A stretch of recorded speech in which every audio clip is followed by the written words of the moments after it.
everyone. Thank you guys so very much for... Oh, I'm Alyssa, by the way. Hello. It is so fantastic to see all of you out here. It's actually a gigantic turnout, so I'm really happy that you're all out here. Thanks for being here, and I guess I am not giving you your introduction, but Dan Robb is here to give you your welcome, so I will introduce Dan Robb Parks.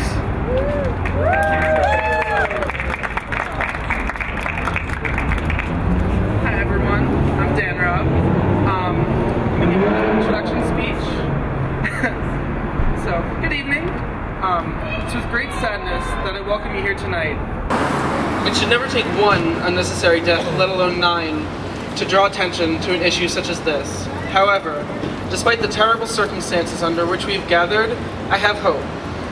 Hope that this and other demonstrations like this will promote awareness and show those who might be struggling with their sexuality or bullied because of it that there is indeed a community of people who care for them, to show them that they are valued, to show them that the only constant is change, and that in time change will occur, and to show them we want them to be here when it happens. There are many organizations out there hoping to spread this message. Our first speaker is Brian Sims of the Equality PA.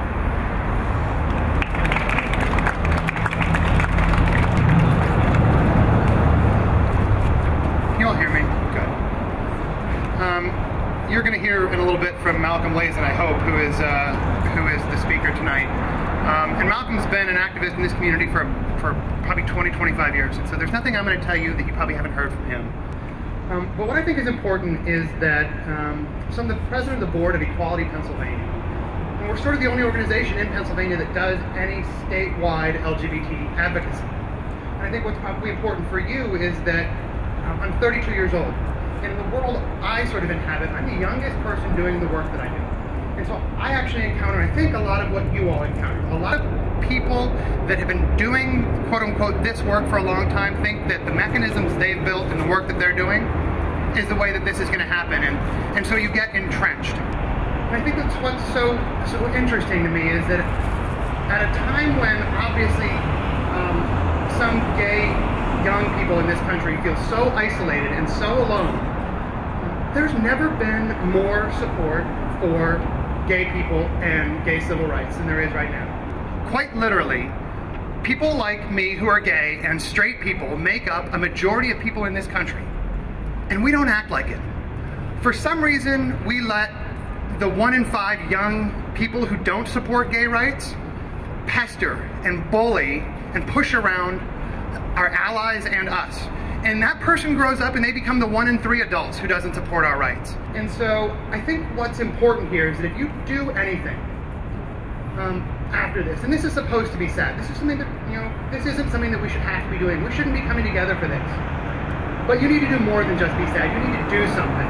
And what I think that you can do, something that you can take away from this, is that we don't thank our allies enough or ask our allies to support us enough. Every single one of us knows more straight people than gay people, and I know a lot of gay people. And that's the problem. Maybe it doesn't take having a gay friend or a gay family member to make that lone gay kid in Kentucky not feel so lonely. Maybe it takes the friends and family that he already has letting him know that they support him. You clearly know supportive straight people, whether they're Republican, whether they're Christian, whether they're conservative, you know them. And you need to ask them to come out and support their gay friends and their gay family, because recruiting allies is the best thing that we can do right now. We've reached that point where no matter what, gay civil rights is an inevitability. We've worked that hard, and if we stop doing everything that we do right now, the people that oppose us are dying faster than the people that support us are born. Fantastic. But what we're here to do is to make it happen faster. So go home, talk to your friends, talk to your roommates, talk to your classmates, talk to your allies and tell them to be more supportive. Because we know that they're out there and we know that they're very, very supportive. We just don't ask them to come out as allies. So thank you.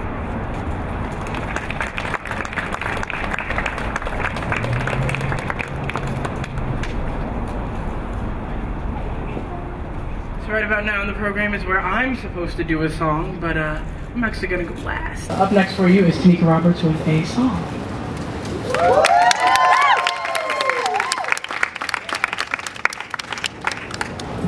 Good evening, everyone. The song I'm gonna sing tonight is A Day in Your Life by Cassette Michelle. It's basically about self-confidence and the courage to be who you are, no matter who that is, and that's important because whoever we are is beautiful.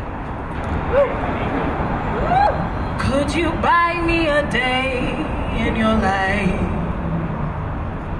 when I'm wearing the clothes that you wear?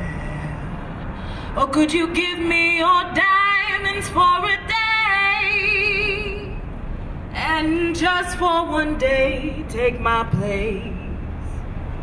See, mama says that I am beautiful and quiet, lovely the way that I am. But if I am so sweet, why won't life just give me what you have, what you have, what you have?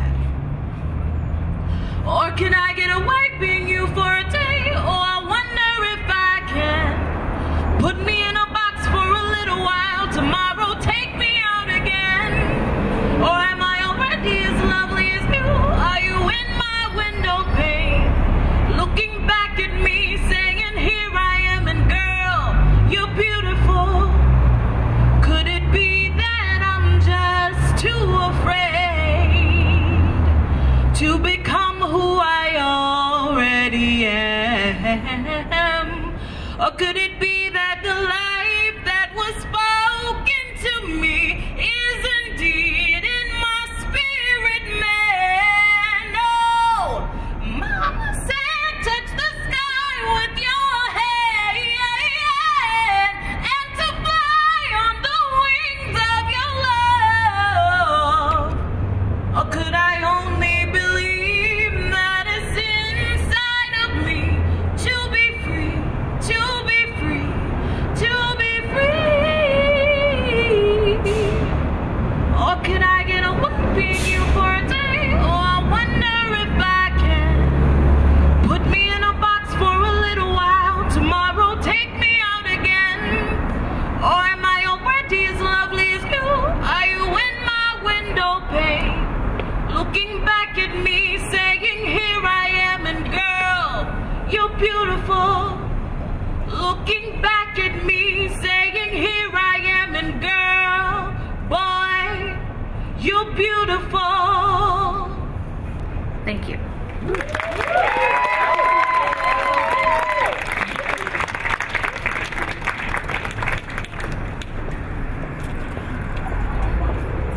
Tanika Roberts, everybody. She's fantastic. Up next, Malcolm Lazen of the Equality Forum. I have known Malcolm for about 2 years now, and he is probably one of the biggest inspirations in my life. So, Malcolm Lazen, everybody. Everybody. You knew.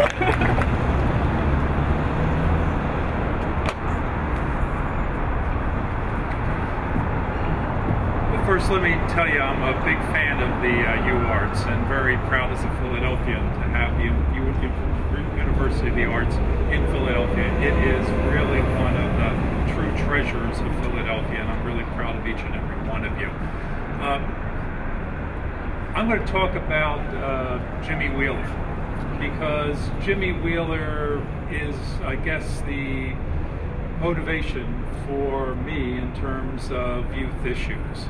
I learned about Jimmy's passing in fall of 1997, 13 years ago, when a couple of friends told me that in between high school and college, he had worked for a straight artist here. And he had taken his life in the fall of 1997, and she was grieving. And because he was from Lebanon County, Pennsylvania, and so was I, would I come and join them? And so I did, and she showed us his art. And in fact, it really was quite advanced for someone of his age. And then as we were about to leave, she said, oh, and he also wrote poetry. Would you like to read it?